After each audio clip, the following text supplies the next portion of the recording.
খুব ভালো আছেন, আমরাও খুব ভালো আছি। আই এম রুদ্রিক চ্যানেলে আপনাদের সকলকে স্বাগত জানাই নতুন একটি ব্লগে। আমি পল্লবী, রুদ্রিকের মা। এখন বাজে সকাল 10:30 আর আজকের ব্লগটা আমি এখান থেকেই শুরু করলাম। আজকে ঘুম থেকে উঠতে বেশ অনেকটাই দেরি হয়ে গেছিলো, আর আমার সাথে সাথে তখন রুদ্রিকও ঘুম থেকে উঠেছে। ওই যতক্ষণ আমি ঘুমিয়ে থাকি সেদিন দেখি ওর আর ঘুম ভাঙে না, ও আমার সাথে সাথে ও শুয়ে থাকে। তারপর ওইদিকে ওর ব্রেকফাস্টটা করে দিলাম, আমিও সকালে টিফিন খেয়ে নিলাম। তারপর চলে এসেছি এখন রান্নাঘরে। আজকে আমার জন্য তেমন কিছু রান্না করব না, কালকে রাত্রে একটু চিকেন করেছিলাম, তরকারি আছে, সেই জন্য শুধু একটু ভাত করে নেবো আর রুদ্রিকের জন্য একটু মাছের ঝোল করব। যেদিন দেরি করে ঘুম ভাঙে সেদিন তো সমস্যা হয় একটু অবশ্যই, তবুও চেষ্টা করি রুদ্রিকের মন মতন হয়ে চলার, সত্যি বলছি যেটা।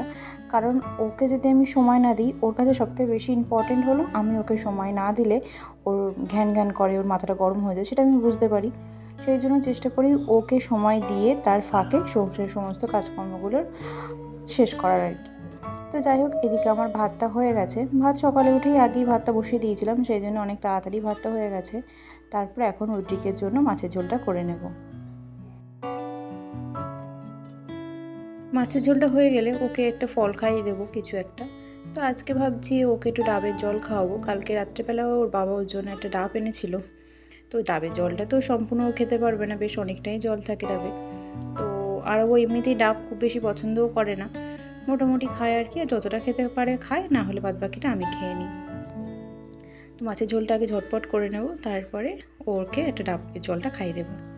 আর আজকে ওর মাছের ঝোলের মধ্যে সবজি বলতে আমি রেখেছি পটল আর আলু দিয়ে মাছের ঝোলটা করব। ওকে যে এই সমস্ত মাছ খাওয়াই, মোটামুটি সমস্ত মাছই ওকে খাওয়াই।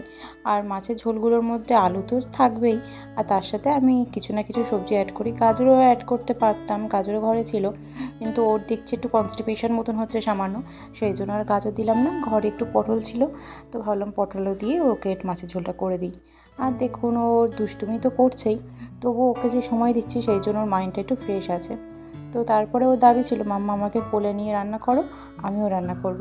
সেই জন্য ওকে কোলে নিলাম, আর কোলে যদি না নিতাম তাহলে ও কান্নাকাটি শুরু করে দিত, আর আমার রান্নাটা করতেই পারতাম না। তো এই দেখুন, আমি মশলার গুঁড়োটা বের করেছি, তরকারির মধ্যে মশলাগুলো দেবো। ও বলছে কি না আমি দেবো। তো ঠিক আছে, কোনো ব্যাপার না, ও হাত ধরে দিচ্ছি। ও বেশ মজা পাচ্ছিলো এইগুলো, যে এমন রিয়্যাক্ট করছে যেন ওই রান্নাটা করছে, তেমন একটা ক্রেডিট নেওয়ার মতন ভাব করছিল। তো রুদ্রিক প্রায় এমন করে, আমি রান্না করলে ও আমাকে টুকিটাকিভাবে সাহায্য করার চেষ্টা করে। আর এমনিতে ওর বয়সটা ছোটো হলেও আমি মোটামুটি টুকিটাকি কাজকর্ম ওকে দিয়ে করানোর চেষ্টা করি, যাতে ওর একটা অভ্যাস তো থাকে, সমস্ত কাজকর্মের ভারটা যাতে মা বা বাবার উপরে বা অন্যান্য বাড়ির ফ্যামিলি বড়দের উপরে যাতে না চাপিয়ে দেয়। আমি ওকে টুকিটাকি কাজকর্মগুলো ওকে দিয়ে করানোর চেষ্টা করি। যেমন ধরুন, ও পারুক আর না পারুক, ওকে দুটো জামা দিয়েও বলি, বাবা জামাটা ভাঁজ করার চেষ্টা করো তো। ও সেটা হয়তো প্রপারলি ভাঁজ করতে পারে না, কিন্তু চেষ্টা করে জামাটা ভাঁজ করে রাখার। বা কোনো জিনিস, বাবা অমুক জায়গায় রেখে এসো জামাটা, বা ওই জিনিসটা রেখে আসো ওখানে, বা ওই জিনিসটা দাও আমাকে, ওইগুলো কিন্তু ও করার চেষ্টা করে। এমনকি আমার হাতে হাতে মোটামুটি টুকিটাকি কাজকর্ম করেও দেয়। ওর এমনি সমস্ত কিছুই দেখেছি যে বয়সটা কম হলেও ওর বোঝার ক্ষমতা বেশ অনেকটাই। আর এই কাজ করাই বলে ওকে দিয়ে, সেই জন্য অনেকেই আমাকে বলে যে এত ছোটো বাচ্চা দিয়ে কাজ করাচ্ছ। কিন্তু আমার মনে হয় সব কিছু জিনিসেরই ছোটো থেকে অভ্যাস থাকাটা খুবই প্রয়োজন, তাহলে বড় হলে খুব বেশি অসুবিধা হয় না।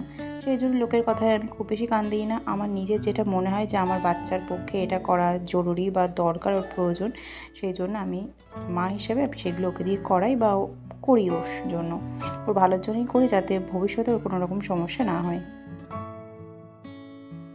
তো যাই হোক, আজকের ব্লগটা আমি এখানেই শেষ করছি। আর হ্যাঁ, এই ব্লগটা কিন্তু অনেক দিন আগের, মানে বাসন্তী পুজো যখন হচ্ছিল তখনকার ব্লগ। আপনাদের সাথে শেয়ার করে হয়ে উঠছিল না, তো সেই জন্য ভাবলাম আজকে আপনাদের সাথে শেয়ার করেই দিই। আমাদের বাড়ির পাশেই এক জায়গায় বাসন্তী পুজো উপলক্ষে মেলা হচ্ছিলো, সেখানে গেছিলাম আমরা ঘুরতে। তো যাই হোক, আজকের ব্লগটা আমি এখানেই শেষ করলাম। অবশ্যই জানাবেন কেমন লাগলো আমাদের ব্লগ আপনাদের, কমেন্টের মাধ্যমে। ভালো লাগলে লাইক করে দেবেন, সাবস্ক্রাইব করে পাশে থাকবেন আমাদের চ্যানেলে নতুন হয়ে থাকলে। সকলে ভালো থাকবেন, সুস্থ থাকবেন। ধন্যবাদ, টাটা।